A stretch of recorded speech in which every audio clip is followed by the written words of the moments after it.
Hey everybody, how you doing? Welcome to the Steve Marshall Show. Of course, I'm Steve Marshall. Nobody else is here. It's been kind of a long day today. It's been raining. It's after 12:30 midnight right now here in Japan, but I wanted to get this show out to you. Before I start, I want to just thank everybody who's been watching and commenting. Since I've started adding the show to my Facebook page as well, it's gotten a lot more views and a lot more hits. So please keep commenting. Please keep letting me know what you'd like to see or hear more of, what you'd like me to talk about. If you have any questions, that'd be great. I could even do a Q&A thing someday if I get enough questions. I would love to do that. So thank you. You give me the inspiration to keep doing this. So I really, really appreciate it.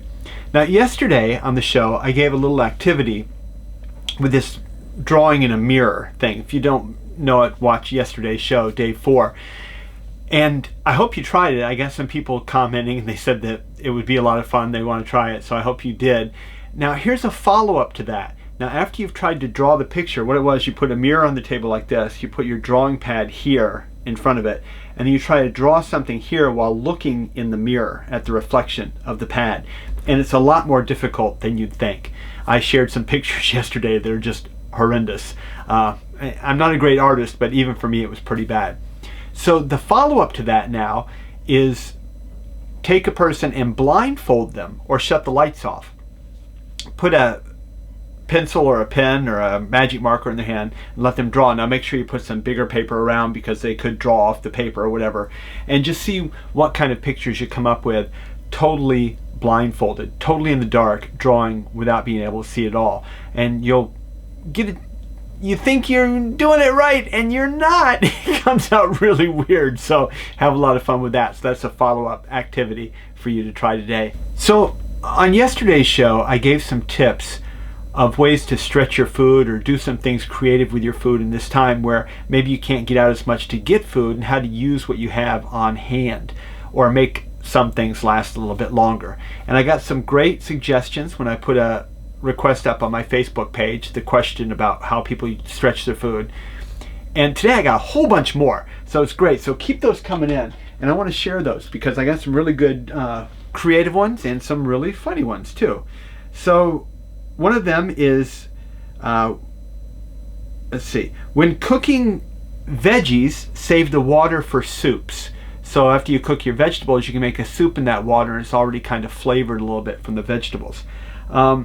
This is one of my favorites. Well, make casseroles was another one. But this one is take time to make the food. Take time to prepare the food. Make the food pretty.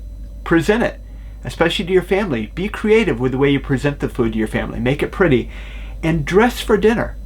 I just love that. So take the time to make the food pretty, and dress for dinner. Why not make it an occasion? Take out the good dishes. Have a Christmas dinner or a holiday dinner or whatever you do for special occasions.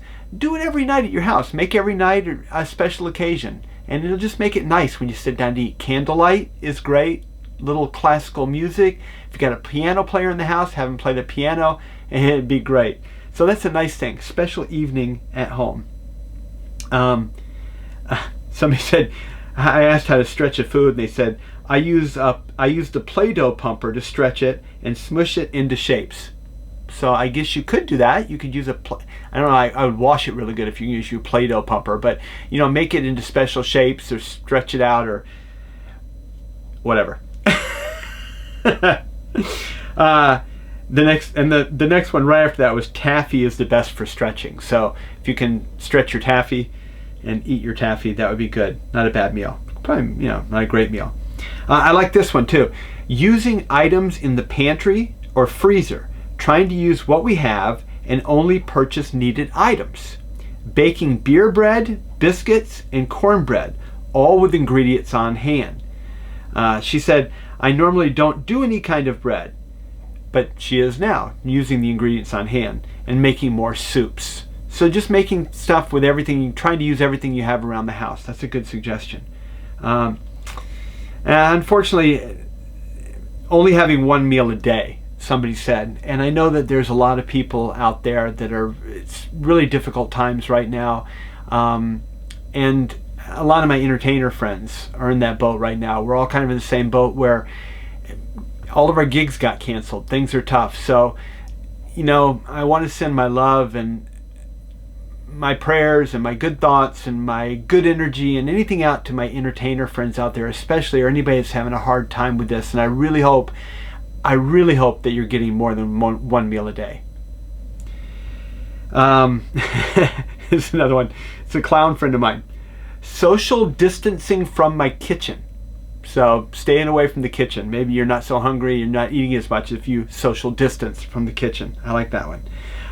This was interesting. I like this one a lot. This is said, taking a slightly longer view, it's worth researching which vegetables can be regrown from scraps and put them in vases or pots near the window or on the balcony. A friend of mine from San Francisco posted this picture of a green onion he recently resurrected. We grow yellow and red onion from tops a few times a year. I also just harvested a big bunch of red potatoes that had gone bad, and I threw in pots. So I guess the potatoes had gone bad, but instead of throwing them out, he threw them in a pot and they grew, and he harvested a bunch of potatoes from them. So I just love this creative way of thinking. That's something for down the line, but it's something that we can start doing now, that when this all gets better, it's still a new skill that we've learned and something new that we'll be doing. So I like taking things now and looking forward into the future and changing our way of thinking. Great tip. Mark, my friend Mark, add a bit of alcohol to every meal. Every meal. Okay, well, I wouldn't do that personally, but if you like to drink a little alcohol with your meal and it helps you through this, good on you. And then there's this little emoji going like this afterwards. I like that.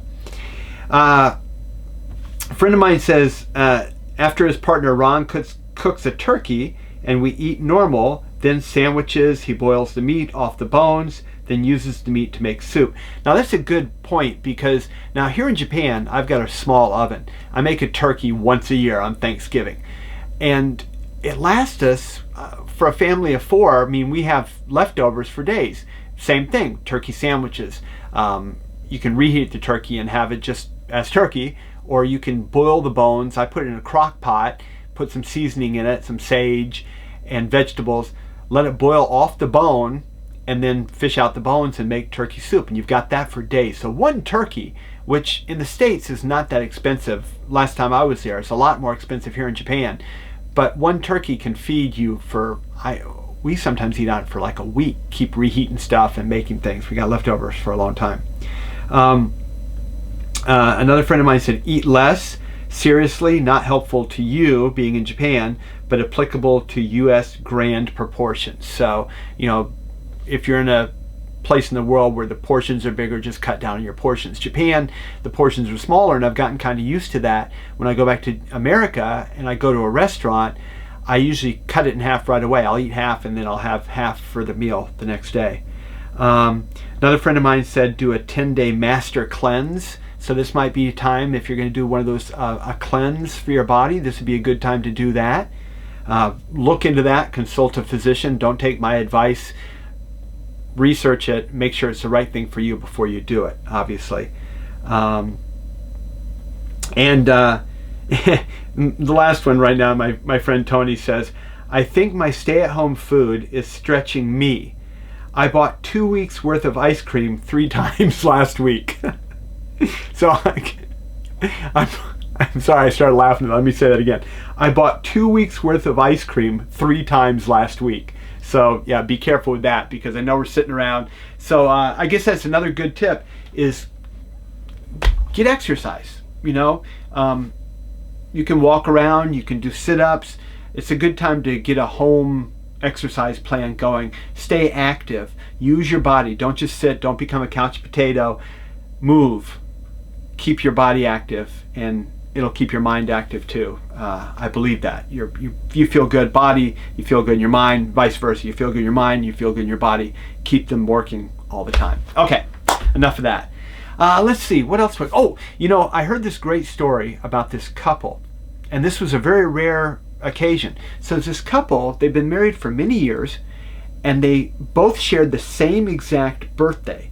And so they both turned 60 on the exact same day. And it was such a rare occasion that a married couple would turn 60 on the exact same day, share the same birthday, that a genie appeared and granted them each one wish, to this wonderful 60-year-old couple. Well, the genie turned to the woman and said, "What would you like?" And the woman said, "Well, I would like to travel the world." Poof, an itinerary was laid out there. Tickets to everywhere around the world, every major spot, every tourist attraction, every place that she had on her bucket list that she wanted to see was there. This around the world tour. The genie turned to the man and he said, "And what would you like?" And he said, "I'd like a woman 30 years younger than me." And the genie snapped his fingers and poof, the man was 90 years old. Be careful what you wish for, because you just might get it. A while ago, I wrote a book called A Bunch of Poems. I'm working on a better name, and I think that's going to be the name of it from now on. And something reminded me today of one of the poems because it was rainy out, and we went to a little temple today to walk around. We've been in the house now for about 9 days, so this is the 9th day, and we wanted to take a walk around. There's this little temple, pretty big grounds near our house where the cherry blossoms are blossoming. So we drove down there. There weren't a lot of people around. We were way more than 6 feet away from anybody, so the social distancing thing was great. And we just got a little fresh air. We needed to get out of the house. But it was a little bit rainy, overcast, but it was still beautiful. My other passion is photography, so I took a lot of pictures today of the cherry blossoms, and I'll put them at the end of this video if you'd like to see some of them. I hope you like them. But it reminded me of this poem called Sea Love Everywhere. And this is a true story. Years ago, I was working at Tokyo Disneyland, and I had a 2-hour train ride to and from work, 2 hours each way, door to door. And one morning it was cold, it was winter time, and I just didn't really want to be on the train. But when I got on the train, I saw something that really changed my mind, and it turned into this poem. So I want to read it to you now, and it's a true story. It's called Sea Love Everywhere. I saw a baby on the train today, and though I was tired and cold, I asked his mom how old he was, and she said almost 1 year old. Her baby was all bundled up, all nice and safe and warm. With his hat and coat and booties, he could weather any storm. She had her arms around him. She held him nice and tight. And when he looked into her eyes, he knew everything's all right. Suddenly, I too felt warm, forgot about the cold and rain, 'cause I stood next to love this morning on a crowded subway train. So I hope you're with the ones you love. I know this is a difficult time, but stay close to your family, contact your friends, talk to people, and we'll all get through this together. So I'm going to leave you now with Turning the Pages, and I'll see you tomorrow. Thanks again for tuning in.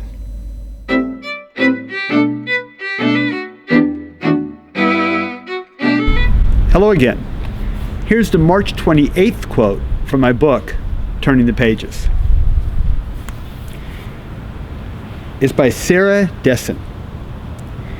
There comes a time when the world gets quiet and the only thing left is your own heart. So you'd better learn the sound of it. Otherwise, you'll never understand what it's saying. Wow, that's pretty powerful right now. There comes a time when the world gets quiet and the only thing left is your own heart.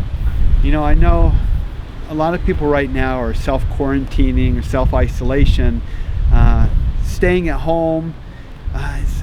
I feel it's the right thing to do. I'm out here, there's nobody here. I come out at a time where I can be by myself here at this beautiful temple and enjoy nature and just get outside a little bit. And I hope you can do that too. But the world is quiet right now. It's noisy, but it's quiet at the same time. And I think it's quiet for each and every one of us in a different way right now. And I hope you know the sound of your own heart, and I hope you can listen to it. And I really hope that this is a time of some sort of awakening for you. For me, it's a time of reinvention. I'm thinking of different ways to make a living, to inspire people, to use my entertainment qualities to get out there in some different way like this, and hopefully help you, hopefully give you a little bit of happiness and inspiration. And the last thing, so you better learn the sound of your own heart, otherwise you'll never understand what it's saying. So in the still quiet now, I know it's difficult, I know it can be lonely, isolated, feelings of isolation, but call somebody, talk to them, and just listen to your own heart. Learn who you are, and I really hope you can find some inner peace and strength with the person that you are inside. Thanks a lot. Have a great day.